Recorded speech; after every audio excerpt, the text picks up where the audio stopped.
Rev up your engines!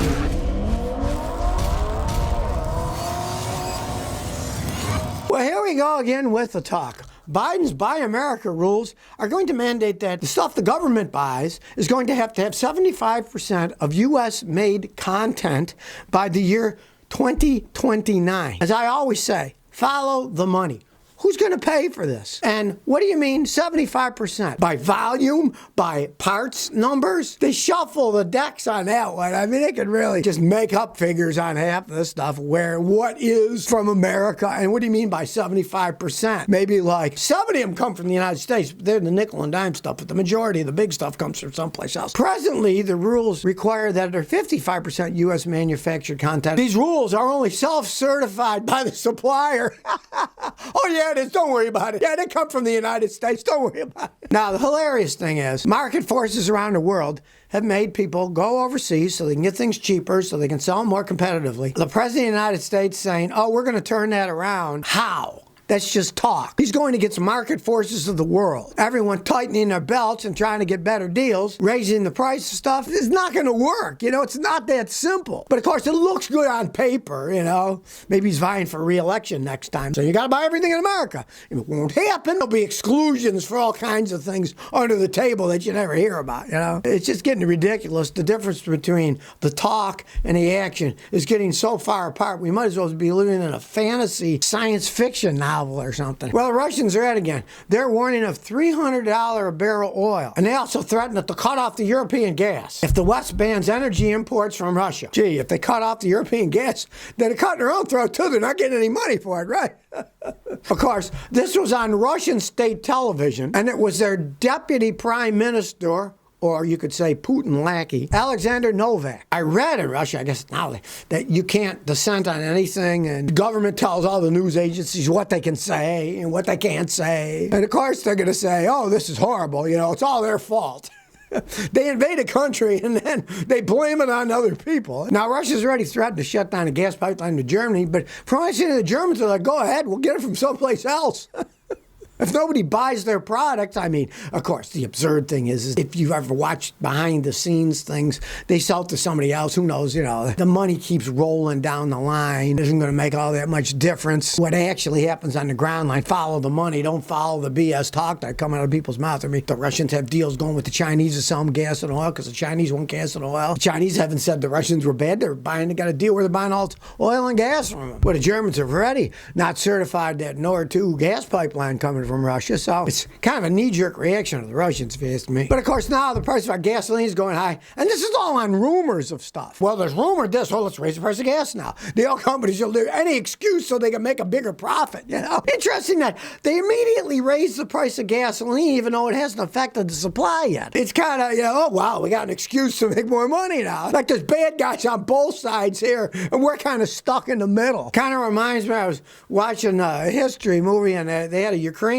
guy they interviewed in World War II. And he said, look, there's a guy with a little mustache on one side of us and a guy with a big mustache on the other. Of course, referring to Adolf and Stalin, comparing the two. So we're kind of stuck in the middle there, too, when it comes to oil prices. Kerwin says, my brakes are squeaking. I got a 2018 Ford Focus. I hit a curb on the right passenger side. I had to replace the lower control arm, inner tie rod, and rim on the passenger side. I'm getting a squeaking sound. Every time I hit the brakes, it sounds like metal scraping. When I take the wheel off, I spin it, and it's kind of hard to move. The car's jacked up. The left side spins fine, but the right side barely moves. It doesn't move at all. Hell, for some reason, your caliper is sticking on. It's 2018, so it's only what? 4 years old. But you did get in an accident there. I would assume that probably the guys didn't fix it right. Somehow either your caliper bracket is bent and it's dragging. It's making it drag. And then you're going to get all kinds of noises. So many things can get bent. I doubt that your caliper is worn out. It's not old enough. It takes a lot longer than that for it to wear out and start dragging itself. Make sure, of course, that there aren't any bent lines. Like say your brake line got bent. If your brake line's bent, then it's not going to release right when you take your foot off the brake, and that side will drag. So look all around. See if maybe the brake line's bent. The rubber hose hose is flexible. It wouldn't have bothered that, but the rubber hose connects to a metal line. Found that even the metal line got bent a little. Something's making it drag. You got to figure out what. Either something's bent or the hose is bent. It's not releasing pressure when you take your foot off the brake. You got to look really close when things get wrecked. There's so many intricate little things that can be damaged and bent. And if it's dragging some reason, that's caliper sticking on. Curtis Shaw says, I got an 09 Chevy Cobalt 2.2, throws a PO 420 code. It's saying that your catalytic converter is inefficient. If you run some good cleaner and a tank of Shell super on that gasoline, sometimes it'll go away. If your car runs okay otherwise, when the computer sees it's less than 95% efficient, it trips that code and might run fine. I had a customer with a Toyota that had that code for 5 years. And then after 5 years, it mysteriously disappeared and never came back again. And it ran fine the whole time. So really nothing to worry about unless you live in an area where they do emissions testing, then it would fail the emissions. So you might try cleaning it, run a tank of Shell super on, let it, then reset the codes, and maybe the code won't come back. Because sometimes gas that burns more efficiently in the fuel injector cleaner makes it work better. Because if it runs okay, that's a code that a lot of people live with. The coolest says I got an 07 ES350. Starts slower when it's warm. Struggles to crank. You're saying it starts slower when it's warm. It struggles to crank over. Replace the starter. When you're driving your car down the road, you say it starts fine when it's ice cold, right? Okay, so it starts up. When you're driving down the road, your starter bolts to the engine and transmission, right? The engine gets really hot while you're driving. The starter is an electric motor. If an electric motor gets too hard, it starts to short out. So therefore, when your engine's hot and you try to start it, it goes slower. If you had a bad battery, of course, it would start slower when it's cold because the battery's trying to start a cold engine. A battery can start a hot engine much faster, but yours is the opposite. So it just means when the starter's getting hot, it's starting to short out. So just replace the starter. You know, everything wears out eventually, and it's got some age on it. So what the heck? It's 15 years old, so replace the starter. Russell Muscle says, Scotty, do you like Chevy Astro vans? Well, I'm not a fan of Chevy stuff, but when they started making the Astro vans, they were okay vans. They had a V6 engine, not the greatest engine, but I mean, they're work vans. And guys would get them, and if they took care of them, they could last for quite some time. I mean, they were a pain in the butt to work on because of the way the engine is set up, because of the way they're designed, but if you took care of them, they were okay. They weren't great like a Toyota van, but, they were decent knock-around vans, and if you're looking at getting a used one, just make sure it isn't all worn out, because a lot of them are just worn out, and if a mechanic says it's worn out, don't buy it, because working on that engine is a real expensive proposition because of the way those vans were built. They're not accessible to work on all that well. Gamer Ghost says, I got a 2007 Honda Accord with a flashing D on the dash. When the D flashes,